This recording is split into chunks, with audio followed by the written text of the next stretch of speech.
Today I've decided to answer a question that literally nobody has had. Can you beat Devil May Cry 5 without using weapons? So a quick rundown of the challenge. I can't use my weapons to damage any enemies. Simple as that. And I decided to do this challenge on Dante Must Die difficulty, the hardest setting in the game. Player damage is scaled down by 50% and all enemies have the ability to devil trigger. So basically when that happens they hit like a truck. What the fuck is going on? You can take like 4 times less damage.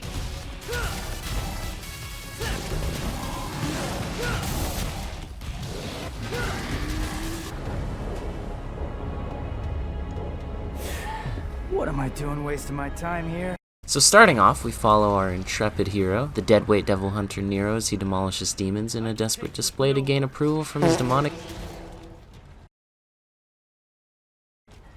deadbeat dad. As Nero, I had a couple ways to deal with enemies. Pressing the taunt button while moving causes Nero to do a drop kick, and I was able to combine this with the bringer knuckle, which comes out when you press the grab button during another animation. For small enemies, I was also able to grab them, which is what playing as Nero ultimately ended up boiling down to in this challenge. I couldn't just grab larger enemies though, so the drop kick became my bread and butter for them. I avoided using any grabs that Nero would use his sword or gun in during the animation, which immediately ended up as a problem because this Impusa Queen took forever to kill. But 10 minutes later and we're on to Urizen. Well, looks like this won't be a total waste of time after all. Hey, jackass! Did your mother ever teach you it's not nice to steal?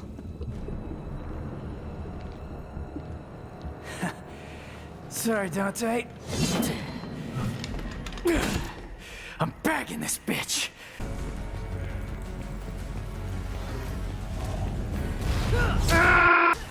In the first mission, I was able to pretty much run straight to the boss and none of the enemies posed any real threat. Now this blood pustule might not look like much, but I took some really bad hits in my effort to dropkick the world, and then the fight became a devil trigger farming simulator.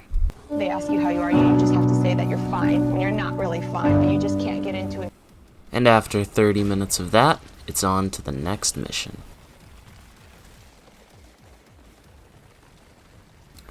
Going into mission 2, they introduced these scissor enemies and I was expecting it to be a lot harder to break their guard, but it was actually super easy.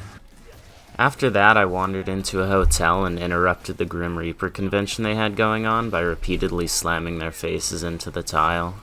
This became the norm for dealing with most basic enemies, but it became a bit trickier later on.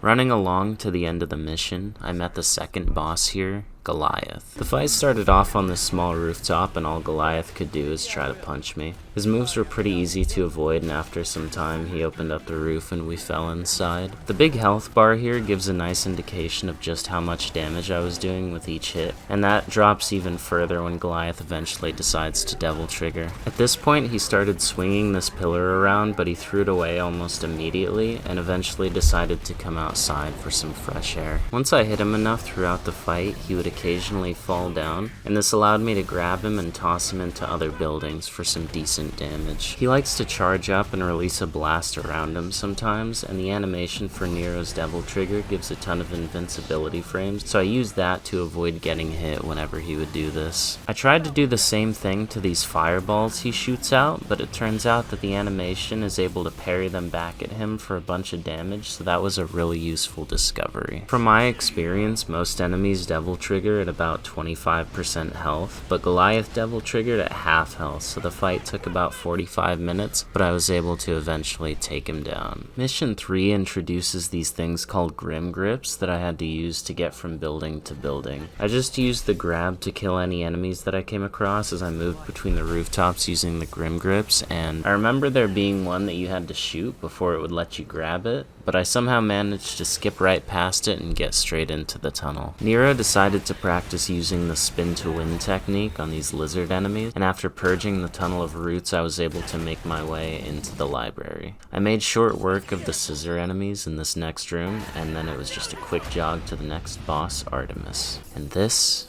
is where the run went to die.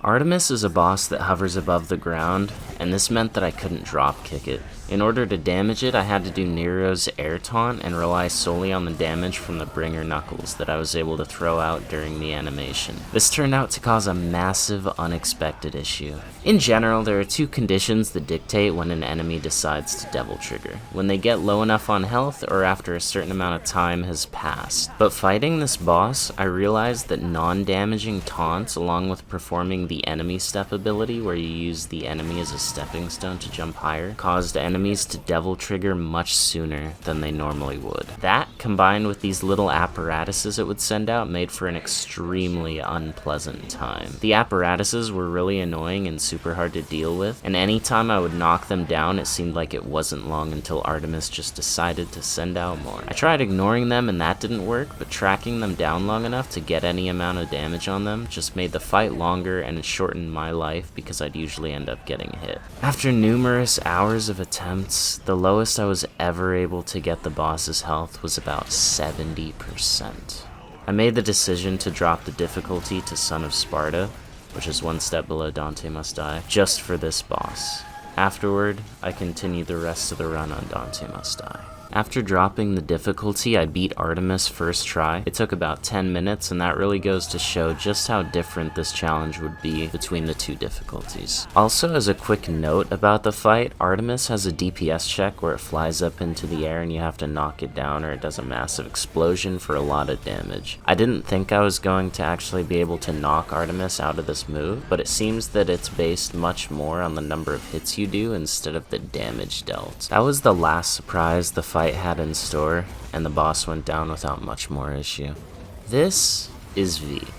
Mission 4 introduces V, and for this challenge, it was a godsend. V really only uses one weapon, his cane, and he only ever uses it to finish off enemies. Luckily, there's an ability with the same effect called Royal Fork. Other than making sure I finished off enemies with Royal Fork, V played like he would in any normal playthrough. Face roll that encounter, face roll this encounter, face roll the boss, and that's Mission 4.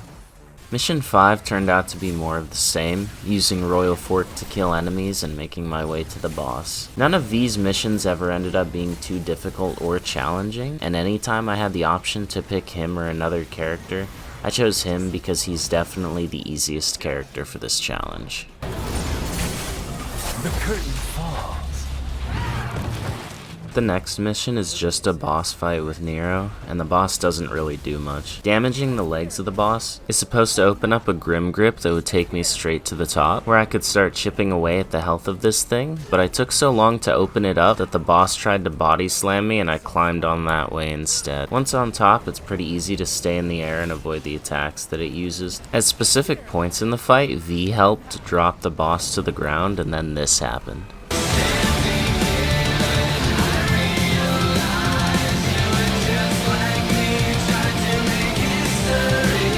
After V helped out 3 times, which ended up being about 15 minutes into the fight, I learned that the boss actually transforms. He basically turned into a car and zoomed back and forth in this small stretch of the arena. At this point, he only had 3 attacks that he would throw out on a specific rotation, so I just turned my brain off and went through the motions for 40 minutes until he died. Mission 7 allowed me to play as V again, and as soon as I started the mission, I was greeted by Anakin's OnlyFans. I cleared some encounters and then I took a break to see what he was all about.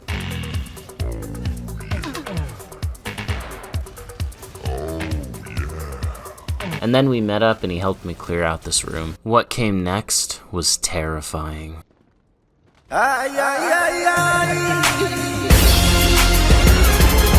This is the fight to end the mission, and while it might not look like much because it's not a boss, these Angelo are real tanky boys, so I had a lot of time to read my book. Love without the help of anything on Earth. Nowhere to run. Mission 8 woke up and chose violence. I was back to playing as Nero, and this mission had the worst lineup of enemies yet. The first room of this mission put me up against a Fury that I spent way too long dying to. Eventually I got a consistent strategy where I would knock him down using my Devil Trigger transformation, drop kick him a few times, and if I was lucky I could Devil Trigger again to keep him knocked down even longer. Once I figured this out, the Fury became a lot less scary, and this was the only one that I had to fight as Nero for the entire run. In the next room, my main enemy was this Angelo, and he killed me. Twice. Up until this point there were no checkpoints, so every time I died I had to fight that Fury again just to get back here. Thankfully there was a checkpoint before this room because I needed it. I was up against 2 Baphomets that fly around and shoot ice, as well as a Nobody.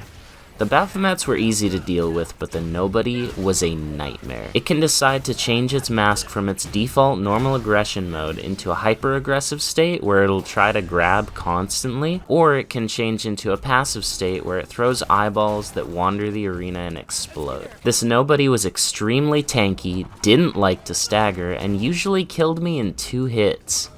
All of those things I was able to deal with, but the whole thing really became an issue when he decided to summon a friend. So these Nobodies can perform a small dance and summon another Nobody. As far as I know, they can do this as much as and whenever they want. So not only did I have to dodge 3 different forms of attacks, I also had to keep DPS up in hopes of killing this thing before it summoned another one. I almost lost hope that this was even possible, but I stuck to it and eventually I did break through. The same Urizen fight from the prologue caps off this mission, but I actually had to win this time. The ability to parry fireballs using Devil Trigger that I learned in the Goliath fight from mission 2 came in very handy for this fight, because Urizen's fireballs would do massive damage to the crystal. After some dodging, drop kicking, and parrying, the crystal broke and I could die in peace to close out the chapter. Mission 9 is another jump back to playing as V on his mission to find Dante. So coming into the first room, wait.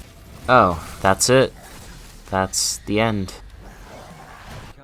Finally, I was able to play as Dante. You can select your weapon loadout for Dante before each mission, so I went in with no weapons equipped whatsoever. Dante's air taunt throws a rose which deals damage, but my main sources of damage were going to be from Royal Guard and Sin Devil Trigger. Technically in Sin Devil Trigger, Dante still swings the Devil Sword Dante around for some attacks, so I also avoided using those and only used his long range attacks for this challenge. Before this mission, I thought Dante would be a breeze, and I was dead wrong. For Dante, every normal encounter was a consistent struggle. I thought I had a pretty good Royal Guard timing, but these first 2 rooms taught me otherwise. I spent over 2 hours just stuck at this point, and it became clear that Dante was going to require a very different mindset from Nero or V. These spiny lizard enemies were harder than I expected, and then I had to fight a Fury. Thankfully, Dante has a Royal Guard move that spends 1 bar of Royal Guard meter and basically retaliates against any attack. I played it extremely safe and just used that to kill the Fury,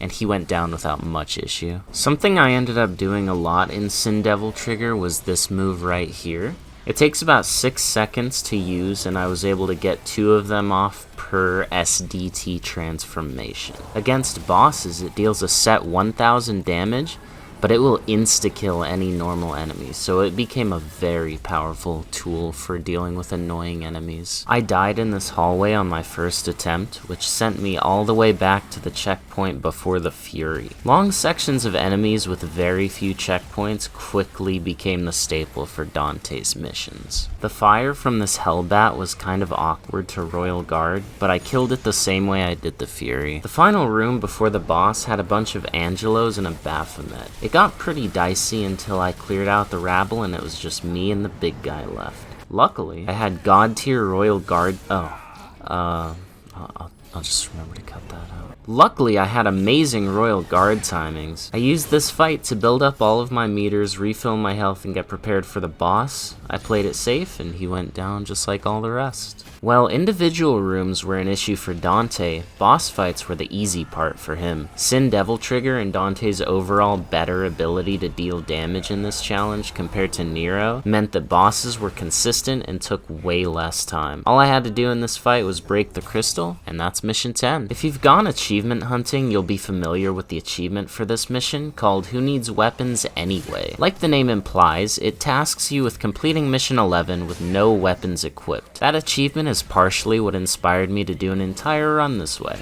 Because there's an achievement for it, that means this mission can't be too hard, right? I used the one Sin Devil trigger move to insta-kill this Hell Judecca here because similar to the nobodies that I fought as Nero, the Judecas will spawn more enemies. Speaking of nobodies, this room has one of those too. This nobody constantly filled the arena with eyeballs and it was a real pain to deal with. He also summoned a friend to help him out, and I still had no health. I barely made it out of there with my life, but afterwards I got a checkpoint and it was time for the boss. Did I have a sliver of health going in? Yeah. But did I need any health for the boss? Of course not. Let's try that again. Much better. I went and killed some of the tentacles just before the boss to get a little bit of health so I could actually survive a hit. And once the fight actually got off the ground, it was relatively easy. Just by virtue of playing through the Bloody Palace a ton, I learned this guy's moves very well, so he was super easy to perfect guard and counter. The guards also granted me a triple S rank, which gave me free Sin Devil trigger transformations for even more damage, and he went down before too long. Dante, wait! I spent way too long on this mission. The first room here was no problem, but in this courtyard it gives two different paths. I was always choosing the upper path, and there were two extremely difficult fights back to back and no checkpoint for the level. Finally, I decided to try the bottom path, and it was not only easier, but it also gave me a checkpoint after the first encounter. Trudging along, I wasn't really paying attention and I went the wrong way. I got trapped behind these pillars and I thought I was stuck, but these lizards broke me out. This fight is supposed to be the introduction to the Fury enemy, but since it's Dante must die and we've already encountered a number of Furies, they decided to put two of them in this room. I deleted one in Sin Devil trigger before the other one even spawned, and then I took that one out slow and steady like I've done with all the rest. The rest of the rooms followed suit, with Sin Devil trigger eating the big guys and Royal Guard dealing with the small fry. Nothing else gave me any real trouble on the way to the boss, which was another Urizen fight. The battle begins in Sin Devil trigger, which I used to immediately break his crystal. Because I went in with full Devil trigger, I was able to almost fully recharge my SDT meter, and as you can see, the damage Dante deals in this form is bonkers compared to what I was doing with Nero in his boss fight. I took some bad hits and spent a majority of the fight trying to get my health back, and then I jump cancel and air taunted my way to victory and finished him off with just a few more transformations. The boys all got back together in mission 13, which means I was given the choice of who to play, so V, I choose you. Mission 14 was the last mission I got to play as V, and tactical femboys showed up to pay their respects and show their support. The presence of a tactical femboy turned out to be too much for V to handle though, because he suddenly collapsed and started spontaneously orgasming. So up until this point, missions with V have been a cakewalk. That all changed here. I had to perform a ton of frame-perfect inputs and intricate maneuvers just to survive. So in this first fight, I began by picking the bird because I was fighting Artemis, and I needed some way to hit it well as flying. After the first boss was down, I picked up Shadow so I could easily deal with the lot. I was forced to do this just to specifically count the number of steps it took to get me shot points on the map. And that's the story of how I beat the toughest mission. Next up, I was back as Nero for one final slog through the Clyphod. I spammed grab on some guys in a hallway and nothing gave me much trouble, until this room. These chained up monsters probably have the most health and deal some of the most damage of any basic enemy I had encountered, and they put two of them in here. Luckily, they were able to damage each other, but after I killed the first one, the second one took a while. My concentration slipped a few times and it got a little sketchy, but I just played it safe and eventually the thing went down. I found an infinite loop to kill this Judecca, where I would Devil trigger to launch him, grab him in the air, and then just repeat the process, which made this room extremely easy, and there was no risk of him summoning any additional enemies. Following that, it was boss time, and there was no easy loop for this one. The boss had a nice pattern where I could circle around and it would constantly jump and turn to try to hit me. I either walked out of range or just used the invincibility frames of my jump to avoid its attacks and continued drop kicking. I did have to be careful of the magic that it would throw out, but once I recognized what I was looking for, I got the timings down pretty consistent. Normally the boss goes into a rage where the chicken will charge back and forth in this arena for a while, but it never actually happened for me in this fight. I was able to knock the boss down to the ground a lot, but I was only able to get the grab a handful of times throughout the fight. After 25 long minutes, it was almost over, but the boss smacked me within an inch of my life. Thankfully, I clutched it and came out with the W. Finally, I was back in Dante's shoes for the long haul. I had to descend this route for quite a distance, and I dealt with any encounter along the way just the same as before, using Royal Guard and Sin Devil Trigger. By this point, I had gotten the hang of using these tools to my advantage, and no enemies caused me any real trouble. As I traveled down the route, I wondered how I would deal with Cerberus.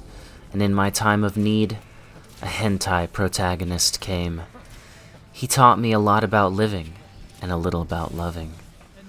With his sage knowledge of how to handle multiple mouths, I was ready for my three-headed date. Come on, little puppy. I'll take you out for a walk. Come on, let's go. I used Royal Guard to build up Devil Trigger and retaliate against his single-hit moves, and then Sin Devil Trigger to nuke him down whenever it was ready.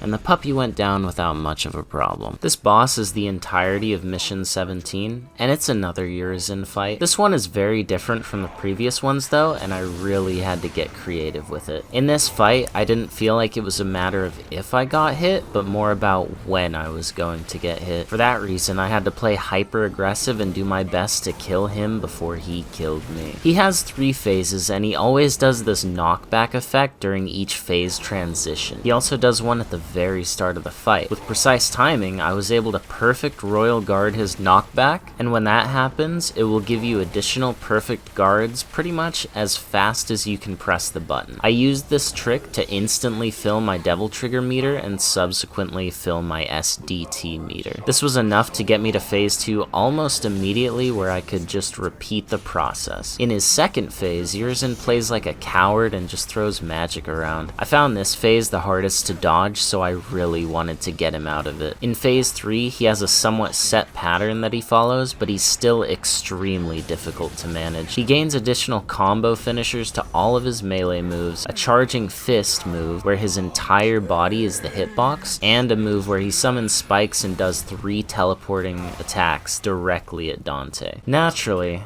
it came down to the wire, and I was once again able to just barely scrape by. With the return of Virgil, Mission 18 sees Dante square off against V's former familiars. The first fight is against Griffin, and I wanted to conserve as many resources as possible, but I quickly found out that was not going to be a viable strategy. After Griffin, I farmed back my Devil Trigger and health from these enemies, and made my way up to fight Shadow. I took this mission extremely slowly, and once again farmed my resources back after the fight. Up next was both Griffin and Shadow at the same time. Once both of them got to about a quarter health, they ran off, and then it was just a short walk to the final boss arena. One last time, I spent a while farming up all my resources, and while I was wandering around, I stumbled upon this golden orb.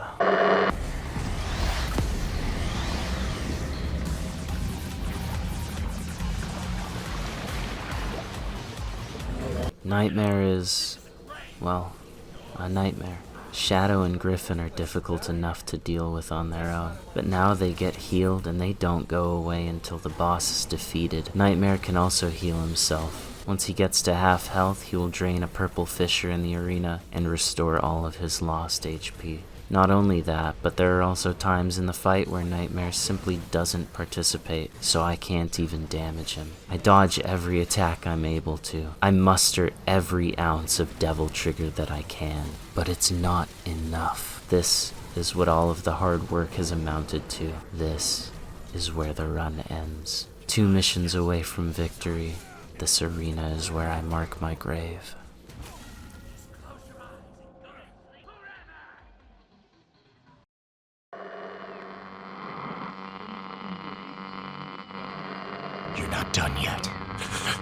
case you've forgotten, you have your own reasons for coming. Keep moving forward. Even if you die, even after you die.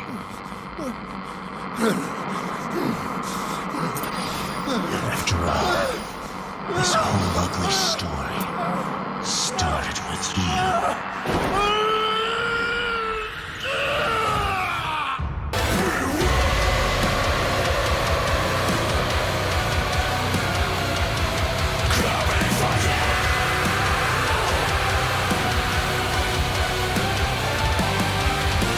It was time for the final showdown against Virgil. I used Royal Guard to negate anything he tried to throw at me, while greatly increasing my Devil Trigger. After a little bit, I used SDT to nuke him down whenever he was close to his second phase. Because I had full Royal Guard meter from blocking all of his attacks, a perfectly timed Royal Release also ate a large chunk of his health bar. I got kind of lucky towards the end of the fight, when Virgil decided to summon his doppelganger, because I was already in Sin Devil Trigger, and so I was able to kill it before it even got a chance to do anything. After this fight, I only had one more thing standing in my way. Mission 20. I ended this thing how I started it.